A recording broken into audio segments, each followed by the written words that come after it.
आज की सबसे बड़ी खबर तो ये है कि इंडिया और पाकिस्तान के दरमियान मुज़ाकरात बाकायदा तौर पर शुरू होने वाले हैं। इन मुज़ाकरात के हवाले से इस्लामाबाद के बाखबर हलके ये बता रहे हैं कि जून के दूसरे हफ्ते में यानी ईद उल अज़हा के फौरी बाद ये मुज़ाकरात सऊदी अरब में होंगे, जिसके लिए दोनों जानिब के जो आला हुकूमती ओहदेदारान हैं उनको आगाह भी कर दिया गया है। पाकिस्तान का इंडिया की जानिब से जारियत जो कि पहलगाम वाक़े से शुरू हुई, उसके हवाले से वाज़ेह मौक़िफ़ था। पाकिस्तान पहले ही बैनुल-अक़वामी जो तहक़ीक़ात की पेशकश कर चुका है। पाकिस्तान कह चुका है कि हमारे हाथ साफ़ हैं। वज़ीर-ए-आज़म शहबाज शरीफ ने पहलगाम वाक़े के बाद जैसे ही इंडिया की हुकूमत की जानिब से यकतरफ़ा तौर पर बिला जवाज़ बग़ैर किसी सबूत के सिंध-तास मुआहदे की मुअत्तली का ऐलान किया गया।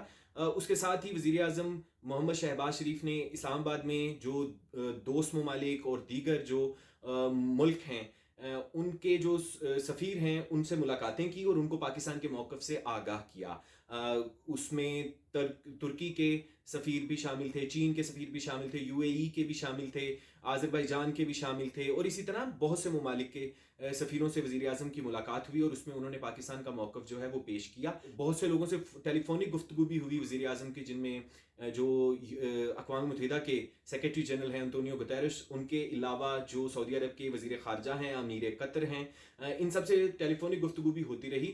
और इसके साथ-साथ जो वज़ीर-ए-आज़म ने बरतानवी सफ़ीर से जब मुलाकात की तो पाकिस्तान का जो मौक़िफ़ है वो मज़ीद पुख्ता हुआ। वो ऐसे कि वज़ीर-ए-आज़म शहबाज शरीफ ने बरतानिया की जो हाई कमिश्नर थीं, उनसे मुलाकात में ये कहा कि पाकिस्तान नंबर 1 के हम जो तहक़ीक़ात हैं बैनुल-अक़वामी आज़ाद, शफ़ाफ़, गैर जानिबदार और काबिल एतमाद जो तहक़ीक़ात हैं उनके लिए हम बिल्कुल तैयार हैं। पाकिस्तान मुकम्मल तौर पर ताउन करेगा। पाकिस्तान जो पहलगाम वाक़े में 26 के करीब जो हलाकतें हुई, इंसानी जानों का ज़िया हुआ, उस पे अफ़सोस का भी इज़हार किया और साथ ही साथ उसको जवाज़ बनाकर पाकिस्तान के ख़िलाफ़ आबी जारियत शुरू करने पर इंडिया की हुकूमत, ख़ास तौर पर जो आरएसएस और बीजेपी का जो गठजोड़ है, जो सियासी तौर पे इस तरह के मामलात को इस्तेमाल करते हैं, उसकी ख़ासी पाकिस्तान की जानिब से मज़म्मत भी की गई।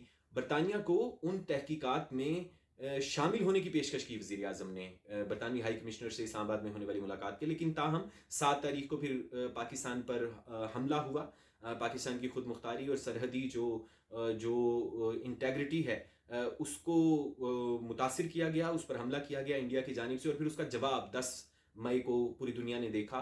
भारत बहुत से क्लेम करता रहा अपनी दिफाई जीत की, दिफाई बर्तरी की, लेकिन तमाम बुत पाश-पाश हुए। दुनिया पूरी ने उसको सेकंड किया, उसको एंडोर्स किया। राफेल के हवाले से बात हो, पूरी दुनिया ने उसके हवाले से इंडिया का मौक़िफ़ जो है वो मुस्तरद किया और पाकिस्तान के मौक़िफ़ की तायीद भी की। डीजीआईएसपीआर की जानिब से भी ये कहा गया था, बहुत वाज़ेह स्ट्रॉन्ग एक स्टेटमेंट सामने आई थी कि पाकिस्तान और इंडिया 2 एटमी क़ुव्वतें हैं, इन दोनों के दरमियान जंग की बिल्कुल गुंजाइश नहीं है और हर वो शख्स, हर वो पार्टी, हर वो फ़रीक जो इन दोनों मुल्कों के दरमियान जंग की स्पेस पैदा करना चाहेगा, वो इंसानियत का दुश्मन है। अभी जो सऊदी अरब में होने वाले मुज़ाकरात हैं, उसके हवाले से यही बताया जा रहा है कि हतमी तौर पर पाकिस्तान की पहले दिन से जो पेशकश की जा रही थी, उसी को कबूल किया जाएगा। आपको यहाँ पर ये भी बता दूँ कि जैसे ही 10 मई को पाकिस्तान की आर्म्ड फोर्सेस ने जवाब दिया था इंडिया को, उसके साथ ही भारत के एक वज़ीर ने बराह रास्त एक प्रेस कॉन्फ्रेंस में ये कहा था कि पहलगाम वाक़े की तहक़ीक़ात अभी जारी हैं। उनकी जैसे ही तहक़ीक़ात मुकम्मल होंगी तो तफ़सील से आगाह भी किया जाएगा। तो दुनिया पूरी में ये सवाल भी खड़ा हुआ कि जब तहक़ीक़ात जारी हैं तो पाकिस्तान पर किस सबूत के तहत कार्रवाई की गई? पाकिस्तान की सरहदी खुद मुख्तारी पर किस तरह से अटैक किया गया? वो जो 40 के करीब हमारे शोहदा हैं, वो क्यों शहीद हुए?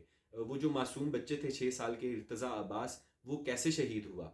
और उसके बाद फिर हमने देखा कि 10 मई के बाद से पूरी दुनिया ये तज्ज़िया कर रही थी कि अब भारत जो है वो अटैक नहीं टेररिज़्म की तरफ जाएगा। तो खुज़दार में जो हुआ और पाकिस्तान की हुकूमत और रियासती इदारों की जानिब से जिस तरह से दो टोक अंदाज में भारत को पिन पॉइंट किया गया, कुलभूषण जाधव और उस जैसे और बहुत से भारतीय किरदार जो बलूचिस्तान और पाकिस्तान के दीगर इलाकों में जो दहशतगर्दी है उसकी माली मावनत और उसकी सहूलतकारी करने के लिए पाकिस्तान और इसके सरहदी इलाकों में मौजूद थे, उनको गिरफ्तार भी किया गया था और इसी की बुनियाद पर पाकिस्तान ने بھارت کو خزدار کے اٹیک کے حوالے سے براہ راست ذمہ دار بھی ٹھہرایا۔ مذاکرات کی طرف اگر ہم دوبارہ جائیں تو اسلام آباد کے جو باخبر حلقے ہیں ان کا یہ کہنا ہے کہ دنیا بھر کی طرف سے مسلسل انڈیا کو پریشر کا سامنا کرنا پڑ رہا ہے۔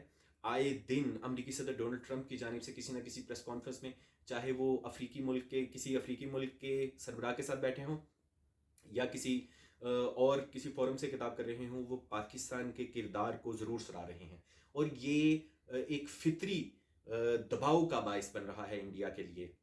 جون کے دوسرے ہفتے میں ان مذاکرات کے شروع ہونے کی امید ہے، اور یہ بھی اسلام آباد کے باخبر حلقوں کی جانب سے کہا جا رہا ہے کہ وزیر اعظم اعلیٰ سطحی وفد کے ہمراہ ان مذاکرات کو لیڈ کریں گے، اور سعودی عرب اس میں یقیناً اپنا مثبت کردار جو ہے وہ ادا کرے گا۔